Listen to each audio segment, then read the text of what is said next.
Cool. All right. Well, it's Saturday. It's mailbag time, more or less. And news. Was there anything that happened this week? Honestly, I don't. I don't think there was. Oh, except obviously, Gadget here had her spay 3 days ago, and she's doing fine. 4 days, I guess, today.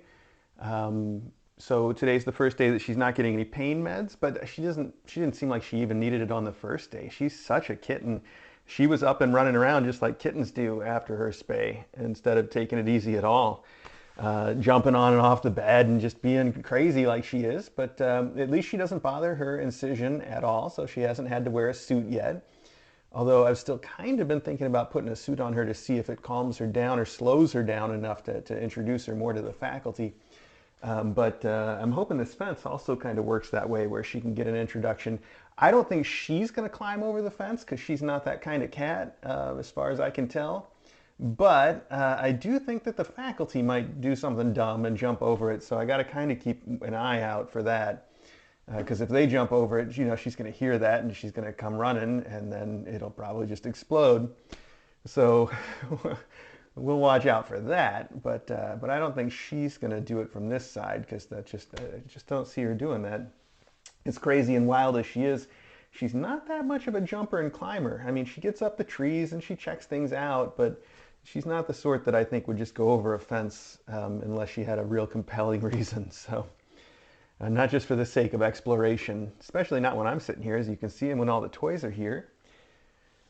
What else could possibly be news? I don't think there's anything. We still need an adopter for Cash, who is running around right now somewhere. He was in here this morning.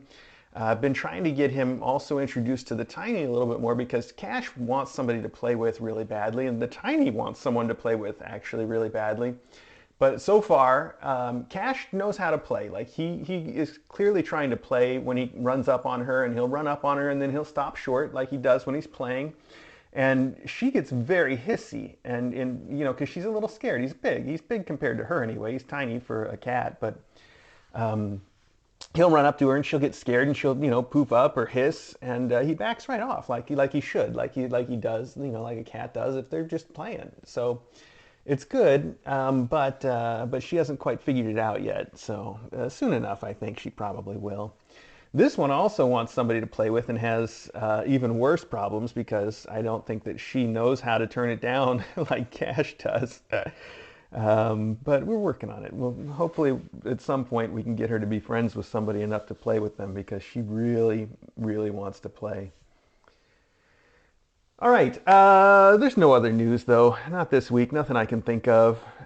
Tech stuff I'm still really excited about. I'm getting a lot done, and soon we'll be doing another release, and there'll be some new features that I think improve life for everybody a little bit.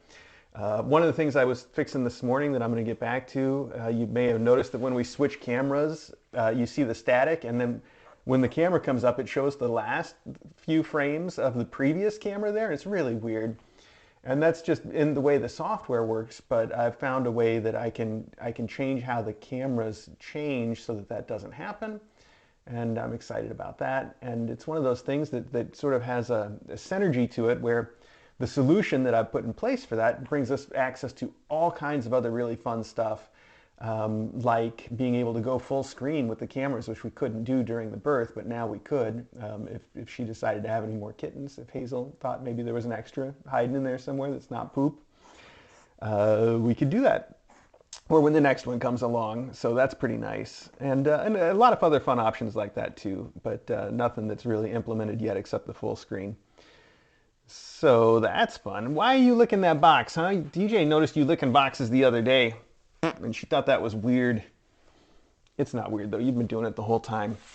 Okay, let's see here. Well, look at that. You've got some mail. It says right there, to Crank. Do you want to open it? I hope she's not in that corner because she wants to pee. She hasn't entirely figured out how to do her business in the litter box yet. She's pretty good about it. She's surprisingly good about it, but every now and then I see her getting ready on the bed and move her to the litter box, which is, some kids never get it. Like Teaspoon has had a rough week as far as his poops go. You may know that he's had ongoing issues with sort of constipation or megacolon or something going on there that's related to his condition.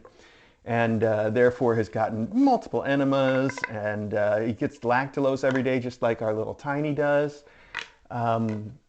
And when he is having an episode of bad poops, bad no poops, I guess, whatever, he tends to sort of run around and vomit and pee in places that he shouldn't. And it's very upsetting to him, you know. The most amazing sort of thing happened, though, this week. DJ was sleeping and he got right on her, and I'm looking at him and he's sort of, you know, sitting like a cat that's going pee, and I'm like, he's not peeing directly on her, but he was. So that was awkward, and DJ wasn't happy that I woke her up and had to change all the sheets on the bed. Since that day, she's put a waterproof blanket on the top of the bed, one of the wonderful waterproof blankets that you all have sent us over time, that we normally use on the beanbag chairs. And there hasn't been another incident, but you know, better safe than sorry. We wouldn't want a repeat of that. Also, we did give him an enema the other night, and I think he got all that cleared out, so he's feeling much better today. A whole new kitty. But we're sort of doubling down on keeping him away from the faculty's food, because we still sort of suspect that that's what fundamentally causes the issue, is eating too much of the Nulo. As long as he sticks to his chicken and fish, we think he's going to have good poops, and we've just been a little lax. We've been letting him eat a lot of the faculty food, thinking maybe he's okay to have some, and he's been doing too much of it, so now we're putting away the faculty food when he's out, so that he can't have any of it. And that's just the way it is. So, all right.